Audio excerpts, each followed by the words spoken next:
गणनायकाय गणदैवताय गणाध्यक्षाय धीमहि। ज्ञान में आपका स्वागत है। मैं गौरव मिश्रा आपका इस चैनल में स्वागत करता हूं।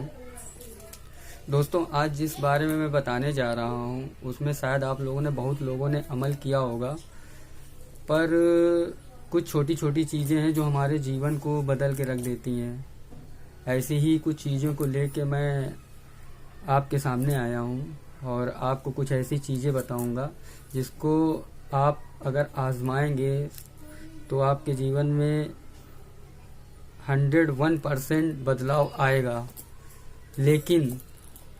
लेकिन उसके साथ कुछ नियम भी लागू होते हैं।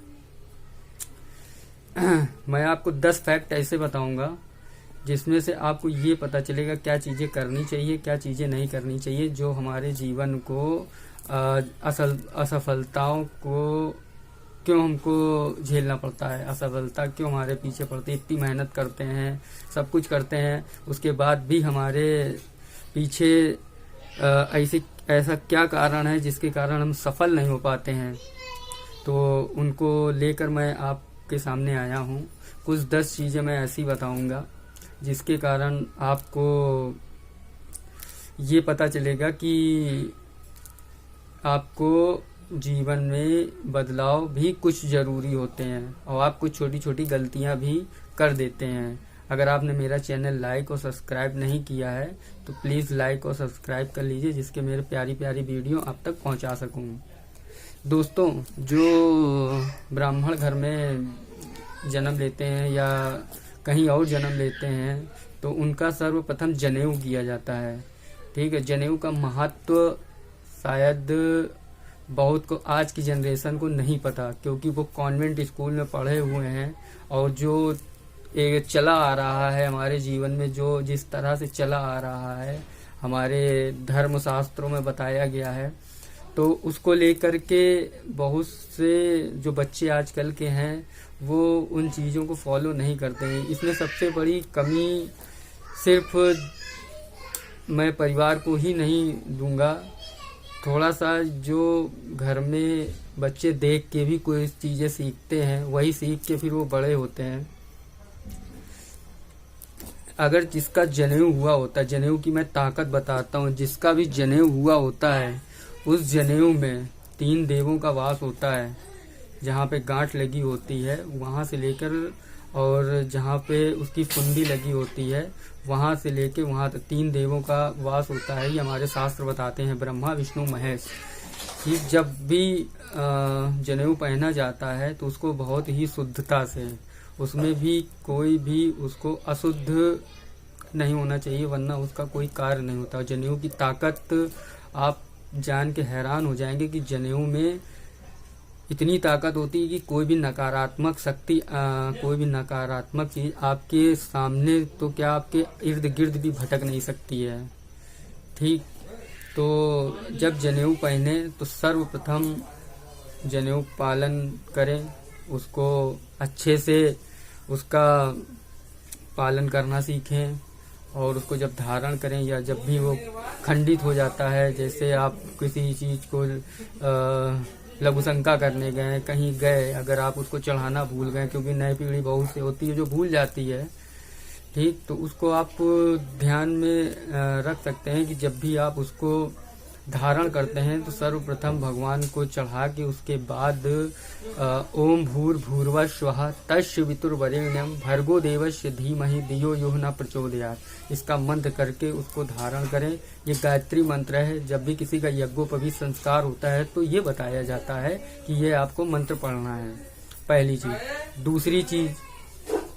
दूसरी चीज आपको ये करनी है, जिनको मछली पालने का बड़ा शौक है, जिनको भी जो मछली पालते हैं वो अपने घर में अनगिनत मछली पाल लेते हैं, लेकिन उसके लिए भी कई चीज़ों को ध्यान में रखना चाहिए कि मछली कभी जोड़े में नहीं पालनी चाहिए। मछली हमेशा 3, 5, 7, 11 या उससे भी ज़्यादा, यानी फुट जो उसका आंकड़ा होता है उसका फुट में होना चाहिए। जोड़े में मछली नहीं पालनी चाहिए। और मछली पालना बहुत ही अच्छी बात है वो आपके घर में जो भी दुख आते हैं, वो सब बलाएं आती हैं, वो सबसे पहले अपने ऊपर ले लेती हैं। कोई भी जानवर पालते हैं आप, वो सबसे पहले वो अपने ऊपर ले लेता है। ठीक। नंबर 3 घर में मनी प्लांट। घर में आप मनी प्लांट अगर लगाएंगे, मनी प्लांट का पौधा एक होता है, उसको लगाने से आपके जीवन में जैसे जैसे वो फलता जाएगा, जैसे जैसे वो फलता जाएगा, आपको जीवन में समृद्धि, सुख, शांति सब आती है। ठीक। चौथी चीज ये है कि जब भी कभी हम निकलते हैं घर से बाहर, मैं मिडिल क्लास फैमिली के बारे में बता रहा हूँ, जब भी कभी घर से बाहर निकलते हैं, या तो कोई घर से निकलते ही बिल्ली रास्ता काट जाती है, या कोई खाली बाल्टी देख लेता है, तो ऐसा अपशगुन मानते हैं। दूध गिर जाना, दूध फैल जाना, गिलास कांच का टूट जाना, ठीक, ये होता है, थोड़ा सा अशुभ माना जाता है। थोड़ी देर रुक के जाएं, ना कि आप चले जाएं ऐसे। 5वीं चीज, ना आपको घर में अगर कबाड़ इकट्ठा करने की इच्छा होती है तो उसको मत इकट्ठा करिए। घर में कबाड़ इकट्ठा करने से लक्ष्मी का वास नहीं होता है। घर में जब भी आप कबाड़ इकट्ठा करते हैं तो वहाँ पे अशुद्ध, दरिद्रता सब कुछ वास करने लगती है। ठीक।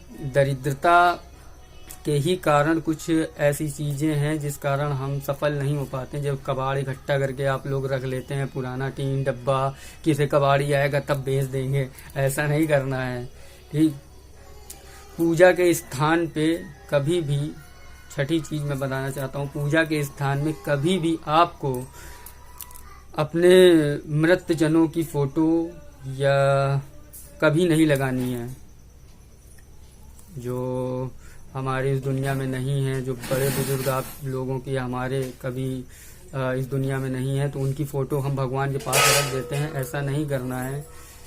ऐसा करने से जो नकारात्मक ऊर्जाएं होती हैं, ऐसा जो खत्म होता है आदमी, तो नकारात्मक ऊर्जाएं जो होती हैं वो अपनी तरफ अट्रैक्ट करती हैं हर चीज को।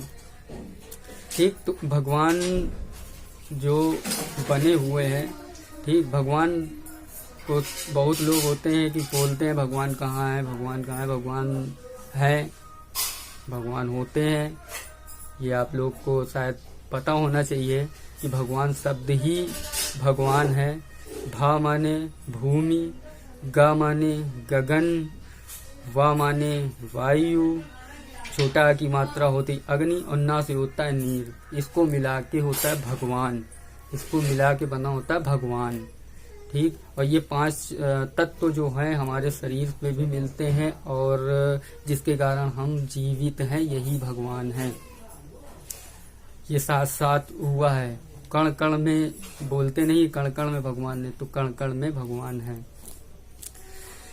7वीं चीज, कभी भी अपने घर के किचन में कूड़ादान की बाल्टी, कूड़ा, कोई भी ऐसी चीज जो मैंने कई घरों में देखा है कि वो पन्नियाँ घुसेड़ के रख देते हैं, तो वहाँ पे पुरानी चीजें रखी रहती हैं, और झींगुर, उसमें वहाँ पे झींगुर लग जाते हैं जो घर के लिए अच्छे नहीं होते हैं। आप लाख भी, कितनी भी मेहनत कर लें, कुछ भी कर लें, आपका भला होने वाला नहीं है। 8वीं चीज, बिल्कुल एक बहुत ही फैक्ट चीज बताता हूँ। कुछ लोगों को सोचते हैं कि मुझे स्ट्रेस के मारे नींद नहीं आ रही है, लेकिन ऐसा नहीं है। ठीक। कभी कभी तो होता है जिस कारण, बीमारी के कारण नींद नहीं आती है, कुछ लोगों को स्ट्रेस के कारण नींद नहीं आती है, लेकिन उससे भी कुछ लोग जो हैं, जो स्वस्थ हैं, और स्ट्रेस है थोड़ा बहुत रहता है, लेकिन उनको भी नींद न आने की बीमारी होती है, और बार बार उनकी रात में कहीं 1 बजे, कहीं 1:30 बजे, 2 बजे, 4 बजे ऐसे नींद खुल जाती है। तो उसका एक बड़ा रीजन है कि शायद आपके घर में नकारात्मक ऊर्जा है। नकारात्मक ऊर्जा को दूर करने के लिए आप एक काम कर सकते हैं। मुझे भी ऐसी एक प्रॉब्लम भई थी, तो मैंने एक पानी की कटोरी अपने बेड के नीचे रखी थी और उसको 24 घंटा मैंने ऐसे रख के छोड़ दिया। तो मेरा विश्वास हो गया। थोड़ा सा विश्वास के ऊपर भी होता है, थोड़ा जो माइंड है जो चीज़ सोचता रहता करता रहता है, तो उसमें भी आप लोगों का ध्यान ज़्यादा उसी की तरफ चला जाता है। और कुछ मैंने देखा है कि जब लोग अपने घरों में किसी को लेके आते हैं तो उनके जूते चप्पलें कृपया घर के बाहर ही उतारें। पता नहीं वो कहाँ से आए हैं, क्या हुआ है, रास्ते में कितनी दूर से आए हैं, तो उनको सर्वप्रथम अपने जूते चप्पल और पैर बाहर ही धो के ही आना चाहिए घर में। ऐसे मेरी बात शायद सब लोगों को, थोड़े लोगों को बुरी भी लगे, लेकिन मैं अच्छे के लिए ही बता रहा हूँ। अपने घर से बाहर ही चप्पल जूता उसको उतार के रखें। और जितने भी पुराने जूते चप्पल हैं घर में, कबाड़ जितना भी है, आप उसको हटा के बिल्कुल ही फेंक दीजिए, उसको घर में नहीं रखना है। अगर ऐसा आप तो करते हैं तो देखिए आपके कितने जल्दी आपको सफलता दिखने लगेगी, खुद ही दिखने लगेगी। नवीं चीज, आप अपने बच्चों को, सब लोग चाहते हैं कि मेरे बच्चे कॉन्वेंट स्कूल में पढ़ें, सब लोग उन्हीं की वजह से ज़्यादातर टेंशन में रहते हैं। सब सोचते हैं कि अच्छे स्कूल में पढ़ें, लेकिन अच्छे स्कूल में पढ़ाने के साथ साथ आपको अच्छी शिक्षा भी घर पे भी देनी है। अगर आप जिस भी धर्म के हो, जो भी धर्म आप का है, मेरी वीडियो सबके लिए है। किसी भी चीज़ को आप देखते तो अपने धर्म के बारे में अच्छे से बताइए, क्योंकि ये आजकल का जो आप खुद स्वयं समझ सकते हैं कि जो माहौल चल रहा है, ठीक है। बच्चे यहाँ तक कि अभी आप अपने बच्चे से शायद पूछ के देखें तो अपने बच्चे को ये नहीं पता होगा कि सीता कौन थी या राम कौन था या दशरथ कौन थे, श्रवण कुमार कौन थे। उनको इस बारे में अच्छे से बताइए। बूढ़े लोग थे वो बताते थे, जिस कारण हम लोग सीखें, आप लोग सीखें, तो उनको भी वो बताइए। इंग्लिश मीडियम में पढ़ने का मतलब या अच्छे स्कूल में पढ़ने का मतलब ये नहीं कि आप अपने संस्कारों को भूल जाइए या उसको भुला दीजिए, ऐसा नहीं। उसको बहुत ही अच्छे तरीके से आप अपने बच्चों को सिखाइए, बताइए, अपने धर्म के बारे में बताइए, जिस कारण वो उसका फॉलो करें और अपने धर्म रक्षता। जब आप धर्म की रक्षा करेंगे तभी धर्म आपकी रक्षा करेगा। 10वां चीज ये है कि आप जब भगवान की जो भी स्थान होता है, ठीक है, तो उसको दिशा का बहुत भ्रम होता है कि हम किस दिशा में रखें। बहुत लोग किसी भी दिशा में रख के उसको पूजा करते हैं, ऐसा नहीं करना है। सबसे ज़्यादा खराब होता है दक्षिण दिशा की ओर मुख करके पूजा करना। दक्षिण दिशा की ओर मुख करके पूजा नहीं करना होता है, क्योंकि दक्षिण दिशा की तरफ मुख करके पूजा करना बहुत ही खराब माना जाता है। ठीक, जैसे हनुमान की मूर्ति आप लोग घर के अपने ड्राइंग रूम के अंदर, कहीं अपने कमरे के अंदर लगा देते हैं। हनुमान जी की मूर्ति को घर के अंदर तो लगानी ही नहीं चाहिए, लेकिन बहुत लोग लगा देते हैं, तो उसका कोई वो नहीं होता है। लेकिन उसको अपने ड्राइंग रूम या जहां आपका विश्राम घर है वहां पे बिल्कुल नहीं लगाना चाहिए। उसको भगवान की अलमारी में रखें तो छोटी सी फोटो लगा सकते हैं, लेकिन उनको कैद करके रखने को वो खुश नहीं होते हैं। सीधी बात ये, वो कैद करने पे खुश नहीं होते हैं। तो बाकी आप को अगर मेरा ये वीडियो अच्छा लगा हो, मेरी बातें अच्छी लगी हों, कुछ जानकारी आपको मिली हो, तो कृपया इस वीडियो को लाइक, शेयर और कमेंट ज़रूर करें, जिसके कि हमारा मनोबल बढ़ता रहता है। हम और भी आपके बच्चों के लिए, आपके लिए और अच्छा ज्ञान लेके आते रहें और हमारा भी प्रोत्साहन बढ़ता रहे। बस इसी के साथ आपसे इजाज़त चाहूँगा। नमस्कार।